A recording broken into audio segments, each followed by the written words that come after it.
So I say, I want to build it. We just got it approved. It was a big deal. I want to build it. And they said, yes, sir. So I get his, executive order, this big, beautiful piece of paper. It must have cost like a fortune. Like, even look, for my speech, I haven't used it yet, but this is my speech. So beautiful. Leather. Most expensive leather money can buy, Thing probably cost $2,000. Look, it's got the seal. Remind me to take it when I leave. It's so beautiful. But I have this executive, and I'm getting ready to sign it. I signed Donald. I said, what is this, General? I'm signing so much stuff. What is this, General? Sir, because I love these generals. They're much better fighters of wars, believe me, than they are negotiators for money. Sir, this is the new embassy in Israel. It's for your approval, sir. The cost will be $1 billion. I said, wait a minute, what? $1 billion. I said, $1 billion? How can it cost $1 billion? It's like a one-story building. Sir, we estimate the cost to be $1 billion. We're going out to buy land. We're going to do this. Well, in the meantime, it won't open for 30 years. They all say.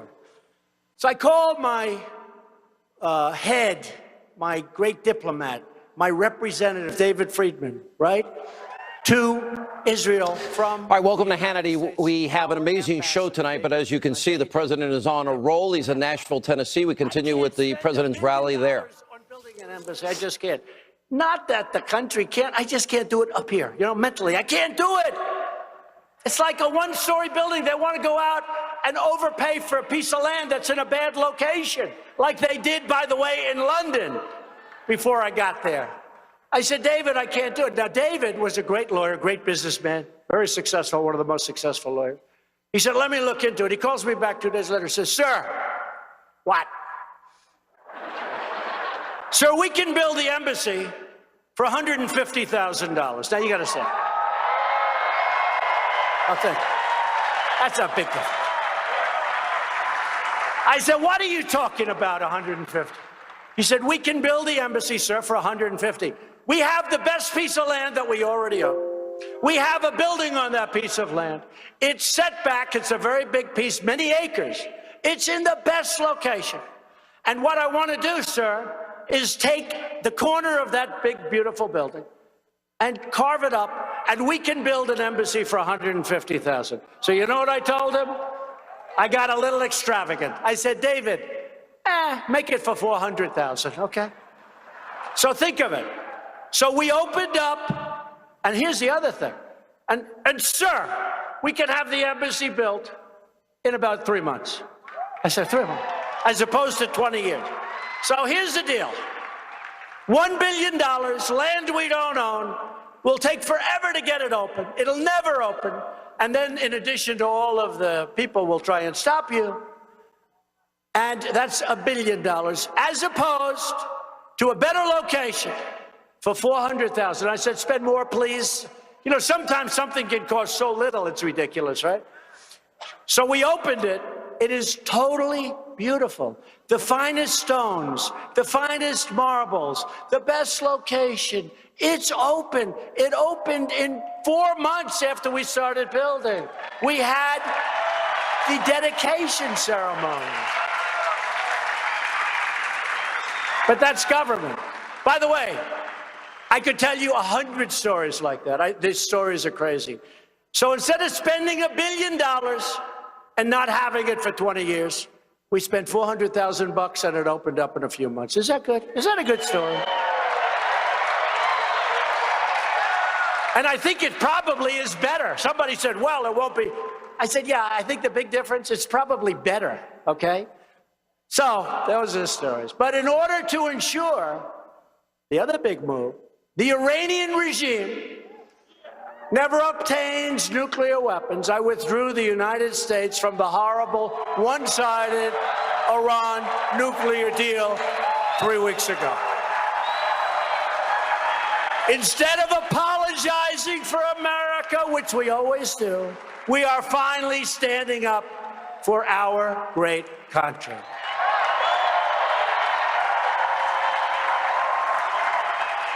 And that's why in November, we will reverse a trend when you win the presidency, for some reason, you always end up losing the House, losing the Senate. It's like 90% of the time. Makes absolutely no sense.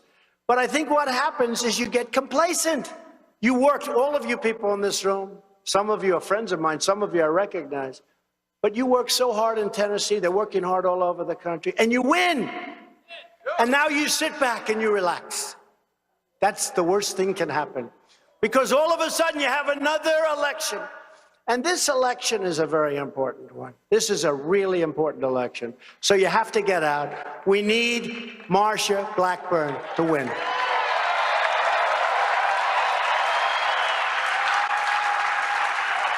And it's going to be a very special time. So we'll deliver all of our citizens. We'll deliver all of our promises. Together, we will lift up our country. We'll lift up millions and millions of Americans from welfare to work, from dependence to independence, and from poverty to prosperity. And that's what we're doing. That's what we're doing.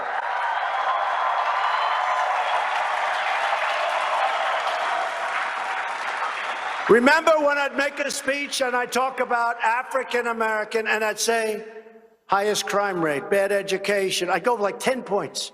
And they're always voting. African Americans vote for Democrats for the most part. You know, vast majority. They've been doing it for over 100 years. And I said, highest crime, bad education, bad this, bad that. And what did I say? What the hell do you have to lose? And now we have numbers coming out that are so fantastic for Hispanic, for African American. Thank you. Right? Right? And I fulfilled, but we have just started. We have just started. Because we're going to build new airports. We've become like a third world country. You look at our airports, you go to places like Saudi Arabia and other places, China. Go to some of these countries and you'll see things that you've never seen before. We used to be the leader. We're going to build new airports. We're going to build new highways. We're going to build new dams. We're going to build infrastructure. We just had approved recently, we're fixing up all of our airports. Billions of dollars just got approved, and I'm signing it shortly. We will build new strength into our country. We will breathe new hope into our communities. And we will do it all with these big, beautiful hands. Look at these hands. Because we've got more capability, we've got more grit, and we've got a thing called American pride, and nobody has it like us. Loyal citizens like you, the people of Tennessee, help build this country, and together we are taking back our country. We're returning the power back to our great American patriots.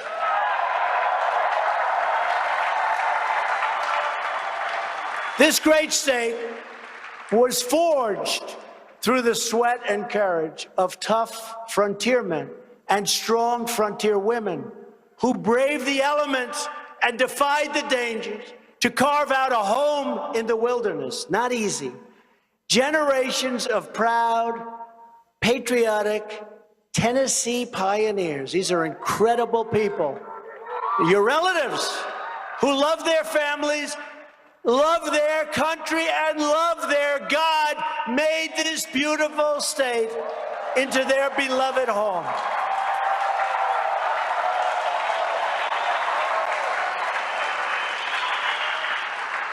This is the state of country music, of Nashville legends. We love those legends. And of Memphis blues. It's the state of Andrew Jackson, a great president and a great general, by the way. It's the state of Davy Crockett and Sergeant York. And this November, this is the state where America's comeback will continue full speed ahead.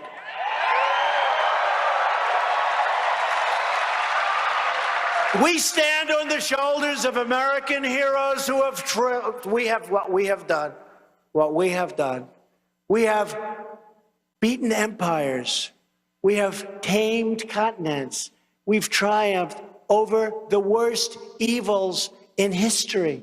We have triumphed over evil like nobody's ever seen before. Our ancestors, they crossed the oceans, they blazed the trails, they climbed the mountains and created the modern world with their own two hands. We're the nation that built the Empire State Building in less than 1 year, and the Golden Gate Bridge, and the incredible Panama Canal, which we gave away. We won 2 world wars. We defeated communism and fascism. And we put a man on the face of the moon. And you see what's happening with NASA. See those rocket ships starting to go up again. A lot of jobs, a lot of great stuff happening with NASA. As long as we are proud of who we are and what we are fighting for, we will never, ever fail. Never fail. I say it, and I say it all the time. We are so respected again. I can't even tell you really the degree to which people respect our country again. It's amazing. It's amazing. With your help, with your voice, and with your vote, we will win, win, win. We will achieve victory for our magnificent land, the land that we love, because we are Americans, and our hearts bleed red, white, and blue. We will never give in. We will never give up. And we will never stop fighting for our country, for our flag, and for our great, beautiful freedom. We are one people. We are one family and one glorious nation under God. Without a question, without a doubt, we will make America wealthy again. We will make America strong again. We will make America safe again. And we will make America great again. Thank you very much. God bless you. We love you. Thank you. God bless you, everybody.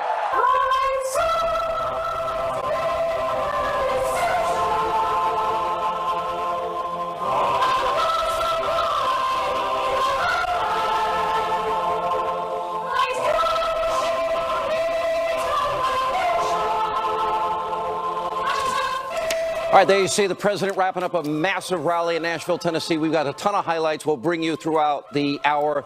We have incredible breaking news that we're going to be covering all night tonight. The Trump administration pushing hard for peace on the peninsula. And now a senior North Korean official, as we speak, is traveling right here to New York for a historic meeting with the Secretary of State, Mike Pompeo. By the way, they'll probably have to pay taxes while they're here. It's such a high-tax state.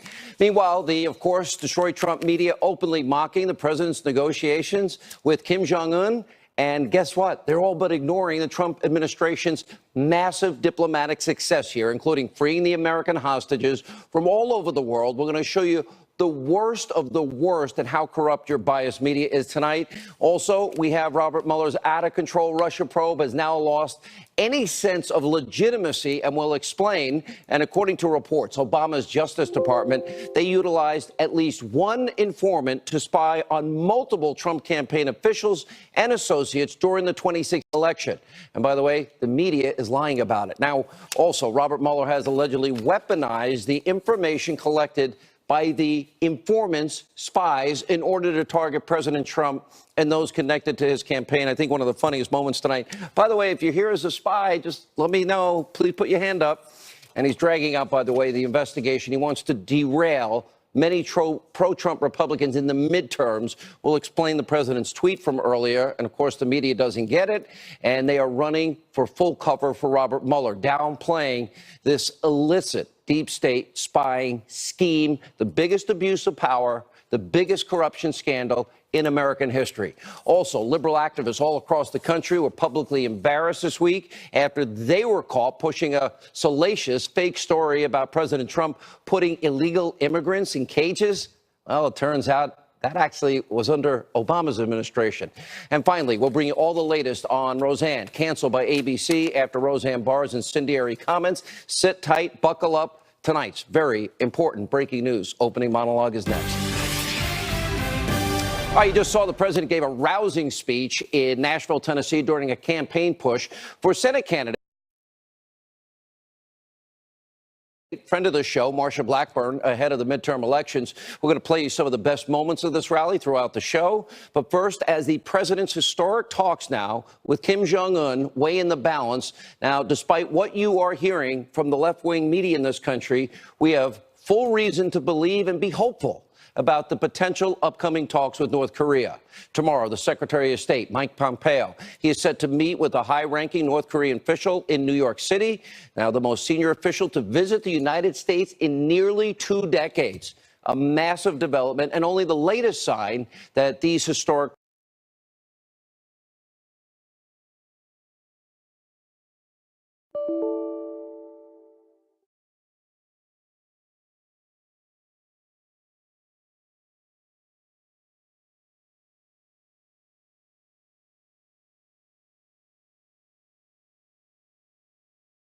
stream of consciousness in a breakup letter from overnight camp. I get it. You don't, I'm going to break up with you before you break up with me. But by the way, call me. Last week, a U.S. team in Singapore stood up on a date by North Korea, then ghosted by North Korea. They're not even responding to U.S. overtures. And today, of course, culminating in name-calling, a very awkward breakup letter. Oh, and by the way, the threat of using nuclear weapons. As far as we know, he didn't consult with his own National Security Council. He dictates this bizarre, actually embarrassing letter. This is a total breakup letter, and you realize, like, this when your relationship starts souring, but you want to be the one to break up first, so you cut it off. But you're kind of like, maybe we can leave it open-ended. That's what this feels like. breakup letter. How many times have I said that everyone in the media, they're all sheep? And they got this little echo chamber, and they all quote themselves, and they all think they're so smart. All right, so while the media is quick to bash the president during every twist and turn in what is a negotiation, they need to learn the art of the deal with North Korea. Well, they're more than happy to ignore the president's historic diplomatic triumphs. Now, this includes Trump's success. So far, he has freed 17 Americans who were once detained or held hostage abroad. Now, the latest example came this weekend when the Trump administration secured the release of an American, Joshua Holt, and his wife after they spent nearly 2 years in a Venezuelan prison after being detained on several bogus, politically motivated charges. Take a look. I'm just overwhelmed with gratitude for you guys, for everything that you've done, for the support of my wife through those 2 years. They were very, very, very difficult 2 years. Just so grateful for what you guys have done and for thinking about me and caring about me, just a normal person. So it really touches me, and thank you. You've been very brave, actually. You've been incredibly brave. We saw what was happening inside of that prison. So you really have been very, very brave. Thank God our fellow Americans are home. We're going to have more on the president's historic diplomatic gains around the world throughout the program tonight. First, we have more disturbing developments from Robert Mueller's illegitimate runaway witch hunt This needs to go away. Last week, we first reported that the Justice Department, under the Obama administration, utilized at least one FBI informant to actively spy on multiple people that are associated with the Trump campaign. That includes Sam Clovis and Carter Page. They will be here tonight, along with George Papadopoulos, who recently pled guilty to lying to the FBI after pressure from the Office of the Special Counsel. Now, Sam Clovis recently told Byron York that the informant, FBI spy, used him in order to secure the meeting with Papadopoulos.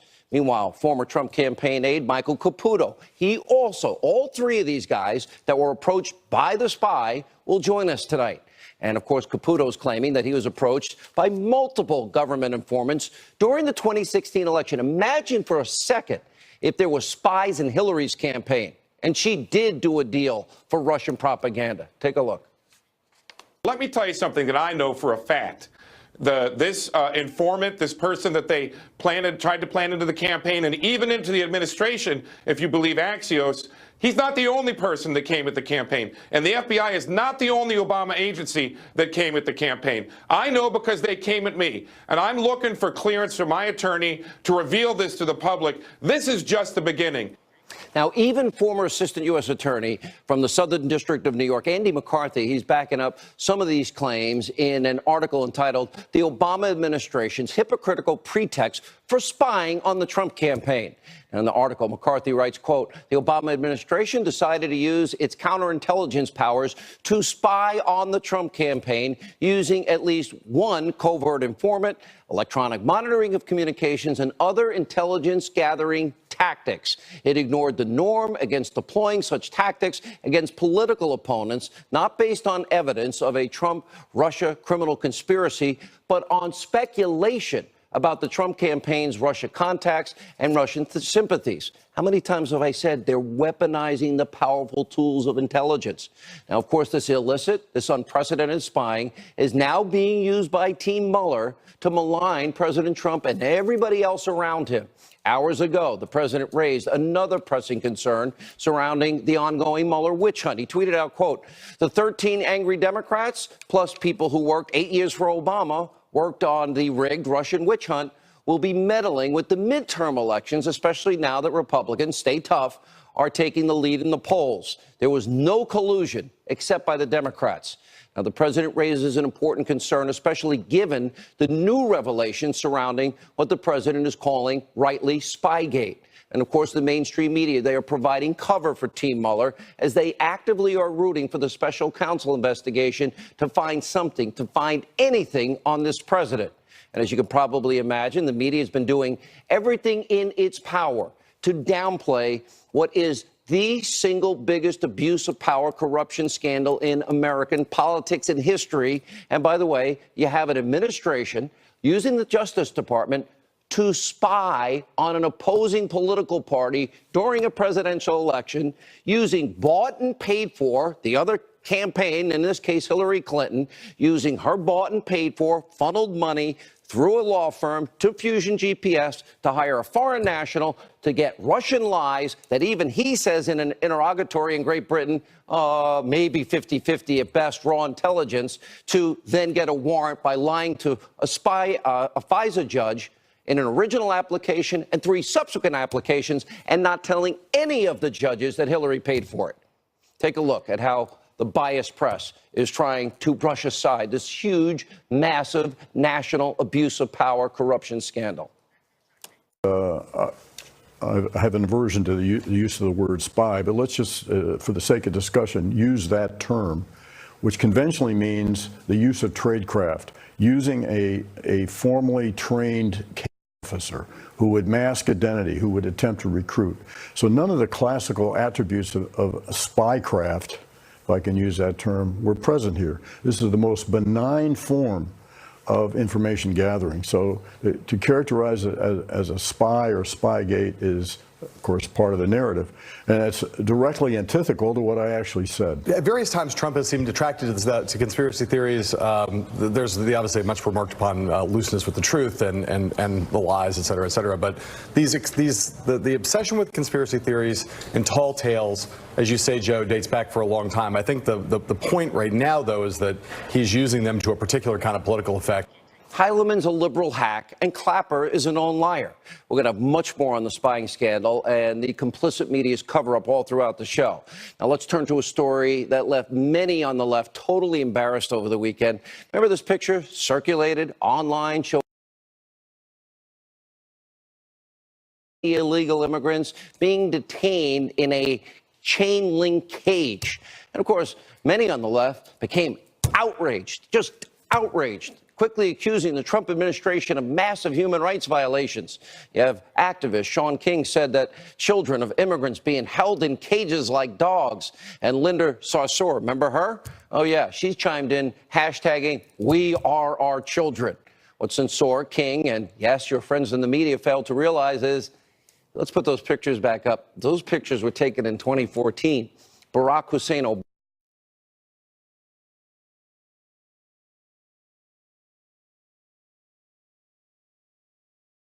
of course, to attack President Trump. Whoopsie daisy. Take a look. As the president correctly points out, the photo is from 2014. But that tweet highlights just how heated this whole discussion has become surrounding parents and children who cross the border. There's some renewed scrutiny that some children are being separated from their parents at the border. It is a policy the Trump administration has defended. President Trump tweeted about one of his favorite topics this morning, immigration. This, as his policies are facing major criticism, writing in part, quote, "Dems must agree to wall and new border protection for good of country. Bipartisan bill!" exclamation point. The president has been taking serious heat for his immigration policies recently, particularly his policy of separating families in detention. There's actually a new policy from the administration right now to separate families. These are families who made the courageous decision, a hard decision, to leave behind everything that they had, their families, their communities, their belongings, out of fear to come to the United States. Now, finally tonight, the reboot of the sitcom Roseanne has been canceled. This after Roseanne Barr made some really incendiary, pretty appalling comments on Twitter about the appearance of Obama aide Valerie Jarrett. Earlier today, she did apologize, but the show is now over. We're going to have more reaction later in the show. But first, joining us with reaction to all of this breaking news, and of course, the president's big rally in Nashville, Tennessee, is Sarah Carter, and the author of the very soon-to-be released #1 bestseller, BarnesandNoble.com, Hannity.com. You're going to want to read this book. I have read a lot of it. It's amazing. The Russian hoax, the illicit scheme to clear Hillary Clinton and frame Donald Trump. Our own Greg Jarrett is with us. Let's start with Spygate. First of all, this is what I love about you. You become a really close friend, and you're 2 doors down from me. We get a lot of time to talk. And you said, Sean, I looked up the definition of what a spy is. This is the government definition? No, this is just your plain dictionary definition. And in fact, if you look up spy in the thesaurus, it says, quote, secret or undercover agent. That's what this guy was. He was deployed undercover to gather information. It can be gathered through observation or listening or conversations done secretly. So, yes, this was a spy who was operating, but the media wants to quibble over semantics so they can trash Trump as a liar. But the media, frankly, is either too lazy or stupid to look it up. No. Journalism in America is dead. It's dead, it's gone, it's buried. They are all liberal activists. And I've got some amazing stuff we're doing that you're going to be proud of. I can promise you that. Sarah, I'm saying on my... Fix that. Good to see you. Let's talk about. Good to see you too. I didn't watch a lot of TV this weekend, and I don't like fake news, so I don't watch them very often. But I'm watching some of these shows, and I'm like, they're all. It's sort of like, it's like a love letter, the letter to Kim Jong-un, or what do they say, break up first, or whatever, the a breakup letter. And I'm watching. They're all saying the same thing. Oh, it's not a spy. It's only an informant. Okay, the informant that is approaching people in the campaign, 3 of whom will be on this show tonight, and trying to get information from them. That's a spy. he's a spy because he didn't reveal his original intent and his intentions when he met them, Sean. So it's obvious he was there to gather information. He did the same thing with George Papadopoulos. After he met with Sam Clovis, he then contacts George Papadopoulos, offers him $3,000 to write a paper and come to England in August of 2016. And when Papadopoulos is there, he starts pushing on him. He starts asking him questions about what does he know about the Russians? What does he know about emails? I mean, even at that point in time. Why don't they ask WikiLeaks? Did anyone ever ask WikiLeaks? And if WikiLeaks have any proof where they got the info from? Because we do know that Hillary Clinton's server in the original draft of Comey said that there were 6 foreign intelligence services that got into her email server. So it could have been Russia, China, North Korea, Iran, and I'm just guessing. And of course, that's what U.S. intelligence officials that I've spoken with have said, that there is no doubt that her server was infiltrated by foreign actors. So why haven't they asked WikiLeaks? I want that information. America deserves that information. America deserves all the information, including all of the documentation that opened up this investigation. That's what America deserves. All right. You know, there's a New York Times piece out tonight, and the bottom line of it is Mueller is so desperate. He's now looking into a March 2017 meeting with Trump and Sessions about him unrecusing himself. Right. And look, I'm not the lawyer you are. I am beginning to think Mueller is so wrapped up on this, so abusively biased, and he's so desperate. He doesn't understand simple fundamentals of the law that he should know. For example, that the president has the right to ask for investigations and stopping investigations. Or prosecutions, or not to prosecute. The historical example would be President Andrew Johnson after the Civil War, who sent word to the U.S. Attorney in Norfolk, Virginia, dismiss all those indictments against Robert E. Lee and the other Confederate generals for treason. The president was authorized to do that. So fast forward 150 years, here we are now, and Mueller wants to criminalize a perfectly legitimate conversation with the attorney general in which he's being scolded for essentially using the wrong regulation to recuse himself. The regulation calls for recusal in criminal cases. This wasn't a criminal case. It was a counterintelligence probe. This just underscores what a colossal waste of taxpayer money Mueller is squandering, and how desperate this is so important. The president has the constitutional authority. Right. This is what Mark Levin has been saying, and you've been saying. The Constitution is on his side. He has the precedents and the constitutional authority, and it's not ambiguous, Greg. It's straightforward, and we have all this precedent. Mueller seems to want to criminalize a legitimate conversation the president is having with Alan his attorney Dershowitz. general. Yes. It's Criminalize political differences. That's exactly what it was. All right, Sarah, you also have a really good column. Remember, you know, this phony Rod Rosenstein he doesn't want the Speaker of the House, Paul Ryan, to give the information, begging on his hands and knees last hour, not to what eventually became the FISA memo in the House Intel Committee and the Grassley-Graham memo. But then they use this tactic of redacting in the name of national security. They don't have that right, and Rod Rosenstein should know better, because under Article 1 of the Constitution, regardless, and this is based on Supreme Court precedents, I'm sure Greg can talk about this extensively, that even if it's classified information, Congress has the authority for oversight. And Rod Rosenstein knows this better than anyone else, and that is why they are fighting so hard for these documents. These documents are essential, Sean, because if we want to find the answers to this Russia investigation, we need to get them. They need to be made public. Release them. And if they won't, then the president should have them released. You can demand that they get released. The American people have had it, and I know, and you know, Sarah, and Greg knows, that if they're released, this whole thing blows up in their face in a massive way, which is why they're fighting so hard not to release them. Which is why we're fighting so hard to have them released. Good point. Great job as always. Greg, when's the book out?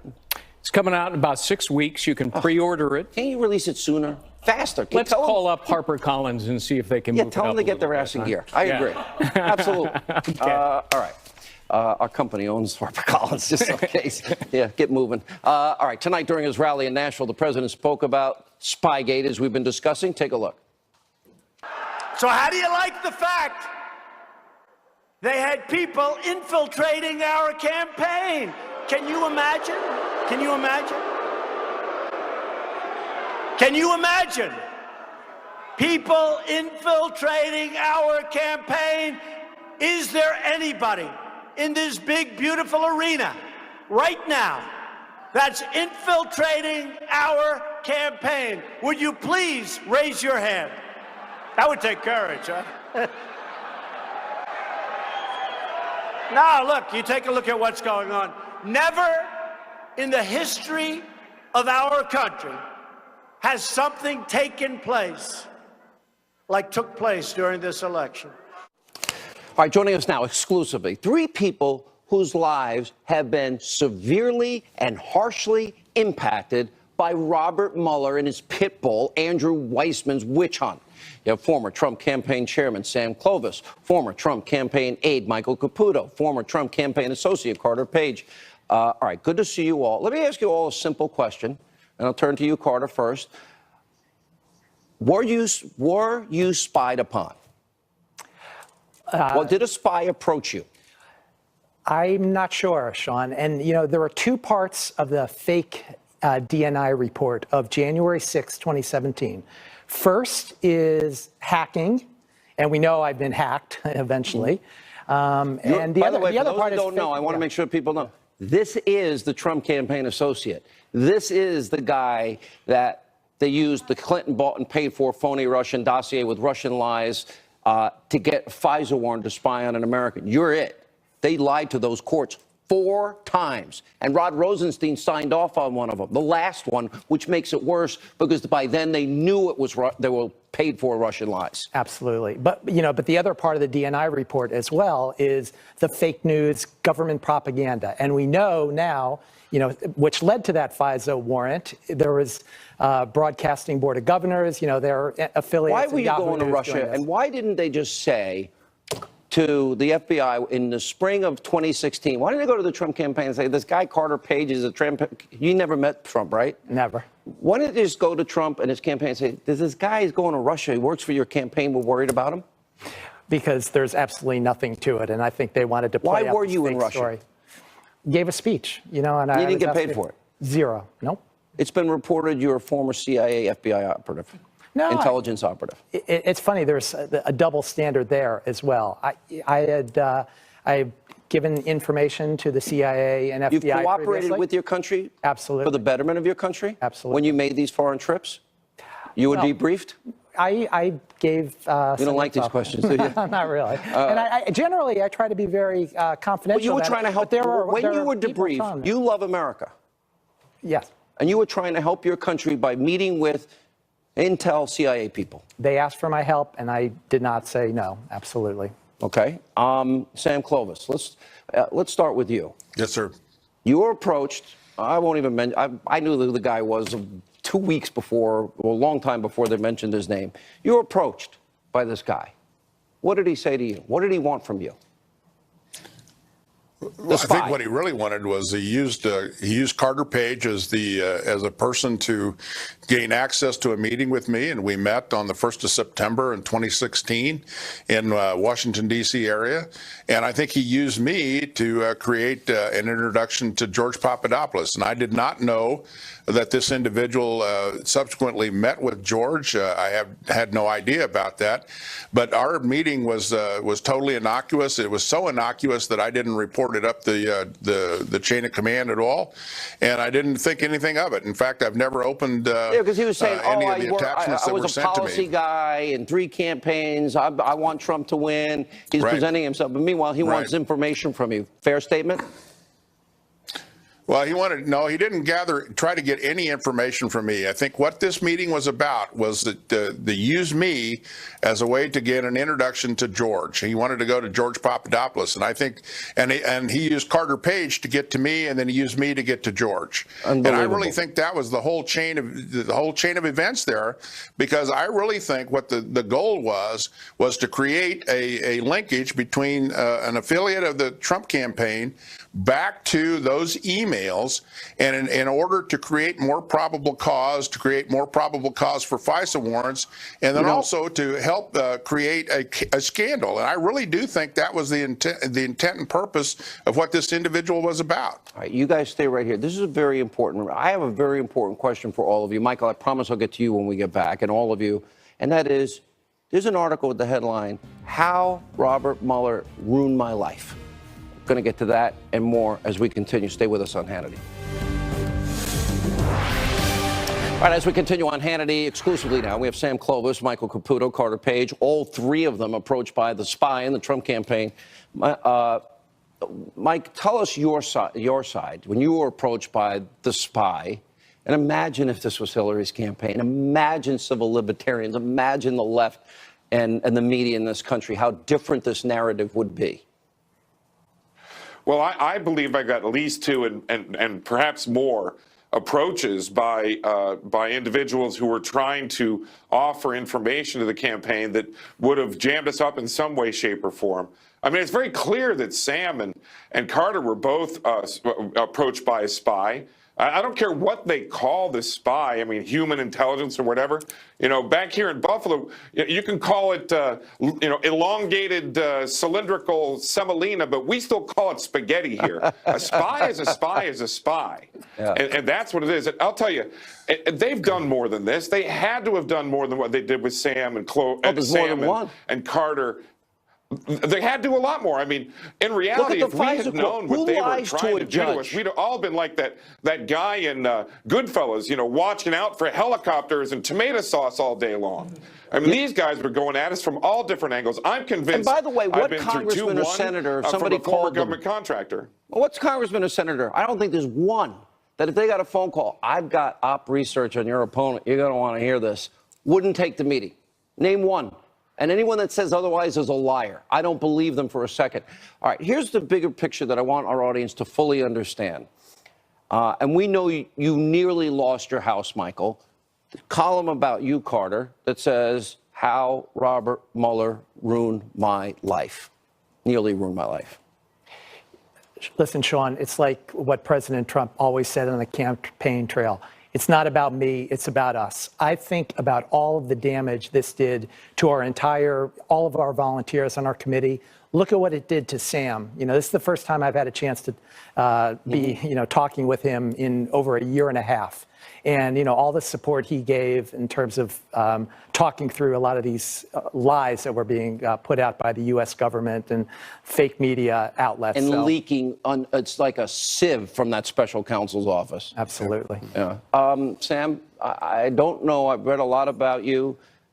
How was your life impacted by all of this? And you're laughing, but I don't think it's funny. Well, I'm pretty calm. I have a great faith, and again, it's great to finally have a chance to communicate with Carter again. And I will say this: one of the reasons I left government here about 3 weeks ago, I was in the administration, and I left the administration. And one of the reasons, there were many, but one of the reasons I left is because I was tired of not being able to defend myself. Yep. And I said, that's enough. I'm going to come out, I'm going to take the muzzle off, and I'm going to talk to everyone. I'm going to tell everyone what this has been about. And I can tell you what Michael and Carter have talked about. This has been, and I agree with Michael, this has been, they've come at us in multiple directions and multiple avenues and from multiple agencies. And I think the American people need to know that this is the worst possible abuse of power. Bingo. At taxpayer expense. And I will say this, I've taken the oath of office 3 times. I've sworn my oath to the Constitution 3 times.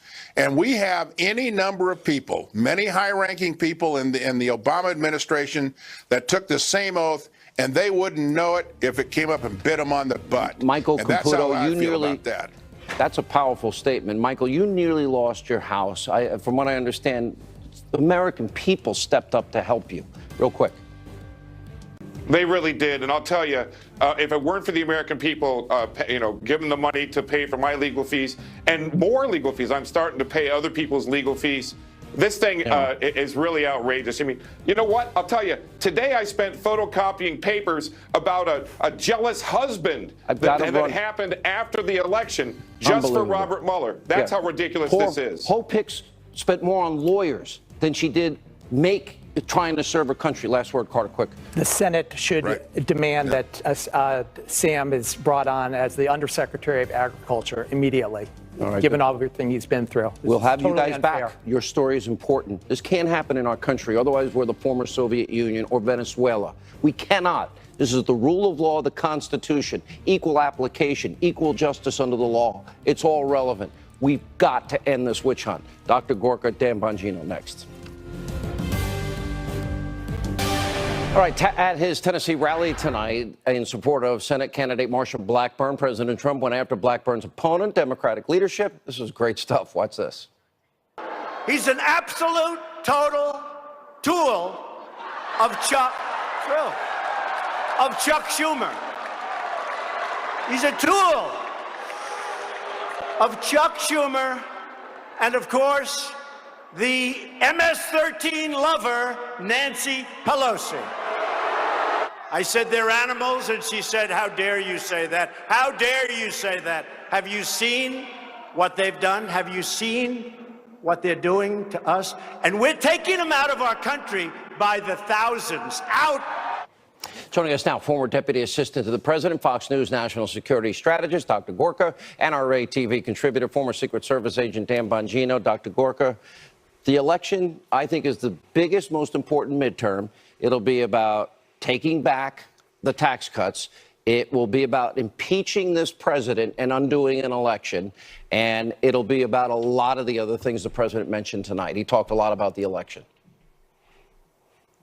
Tonight was a barnstormer. I just started ticking off the things he covered, and I just ran out of space, Sean, whether it's, Nancy, the MS-13 lover, whether it's standing up for the flag, whether it's the Second Amendment, rebuilding our military, the tax cuts. On This was the speech. You don't need any talking points for November. I don't care who the candidate is, whether it's the Senate, it's the House. This is the speech that nailed the Republican wave, not the Democrat wave. And I'm not going to say blue wave, because guess whose color is blue? It's our color. If there's any party that's red, it's the Democrats. So tonight was spectacular.